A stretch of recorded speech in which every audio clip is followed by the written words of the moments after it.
What's going on, everybody?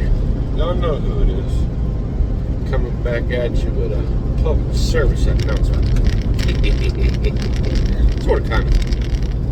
I can take it as you want it. But I wanted to come in with my opinion on this whole Snap-on icon rig debacle.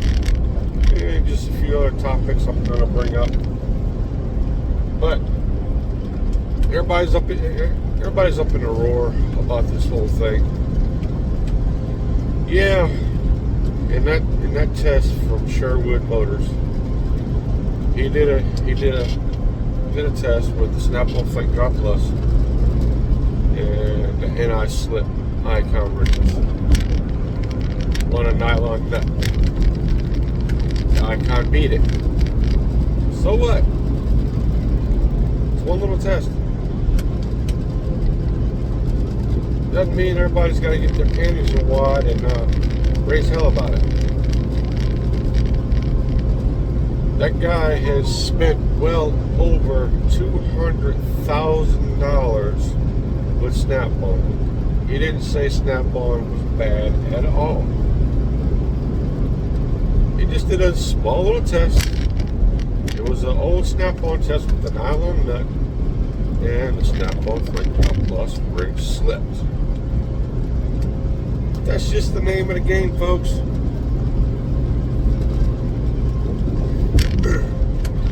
Now there's other channels out there. That say Harbor Freight's going to put Snap-on out of business.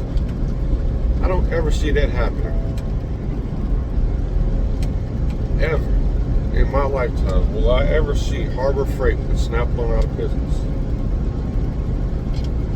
It just will not happen. Now, I'm not paid by Harbor Freight, I'm not paid by Snap-on, I'm not paid by any tool brands to say what I'm saying. I'm just giving my opinion on everything. But nonetheless, I mean, we buy the tools we want to buy, no matter what brands they are. Every brand has a good and bad. But everybody's got to remember, every tool has their working limits. If you take care of your tools, you know the limits of your tools, they'll last forever. You won't have to worry about warrantying anything, or have to throw something in the garbage and have to rebuy it. I mean, do I own Snap-on Flake Drop Plus wrenches? Yes, I do. They are some of the best wrenches I have ever owned. Do I own that icon wrenches? Nope. No, I don't. Now, if Harbor Freight wants to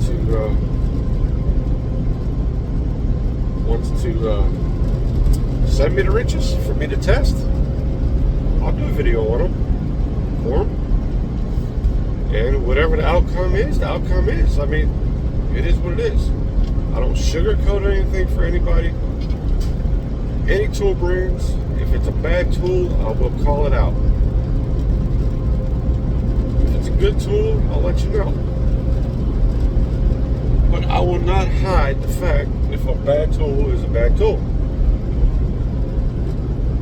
That right there will make me look like an idiot. Nobody will watch my videos.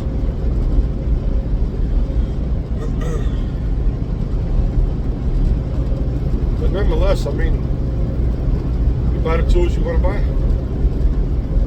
All we can do as YouTube content creators or tool reviewers or whatever you want to call us, the YouTube tool community, automotive community, DIY community, we all use tools for the same purpose, is to fix things, to repair things, to use them, basically. Whether you buy off tool trucks or buy from the big box stores, that is up to you. Every tool serves a purpose. Every store serves a purpose. As a DIYer, and I guess somewhat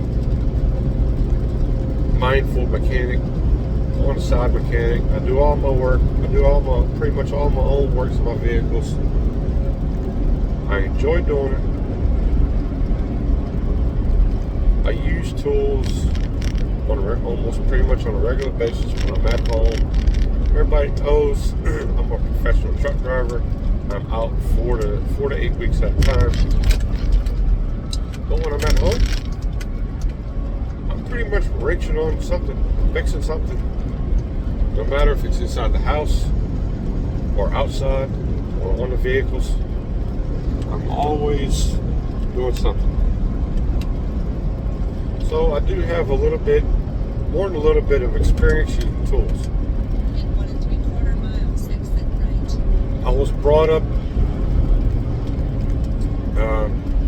right beside my brother. He showed me everything I needed to know. But I'm still learning. I don't know everything there is to know about wrenching. I'm still learning. Whenever I get stuck, I have a few people I can call and get help from. And I'm not afraid to do it. If I can't fix something, and I can't get anybody else to help me, I'll send the vehicle to the shop and let the professional mechanics handle it. I'm not afraid to do it. There's no shame in that.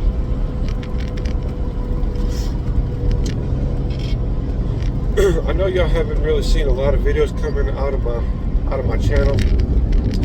Life happens. Been busier than a one-legged step. Busier than anything these days. I mean, yeah, we were at home for like a week and a half with stuff we had to do there. Y'all will see videos coming in a couple of months for new content that I've got planned, i.e. the Silverado. I'll rebuild front suspension on it. Got to do that. Got to do a tune-up to it, and maybe next year a whole frame swap. Literally a whole frame swap. I won't be the only one working on it. I will have help. I can't do all that by myself. Like I said, I'm not afraid to ask. When I need help, I need help. I need advice, I ask for the advice. And when you're working on something, you gotta be mindful of that stuff. I mean, especially on your exhaust manifolds, breakers bolt. Well, you got another big problem. Snap a bolt off in the exhaust manifold in the block, and you got a whole new problem.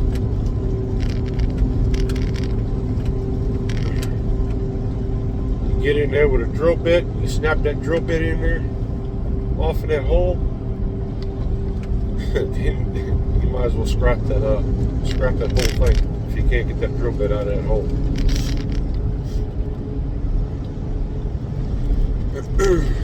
Well, folks, that's pretty much all I've got for this one. If you're not subscribed to the channel, subscribe. Why not?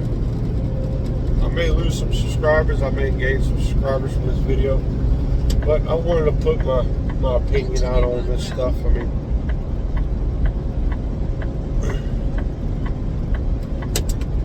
so that's what I did. But hook, smash that like button, ring that bell, turn on all notifications. Leave me a couple comments down below. And until the next time, y'all keep those wheels spinning, keep fingers gritted, and the raging kitchen on the kitchen. Peace.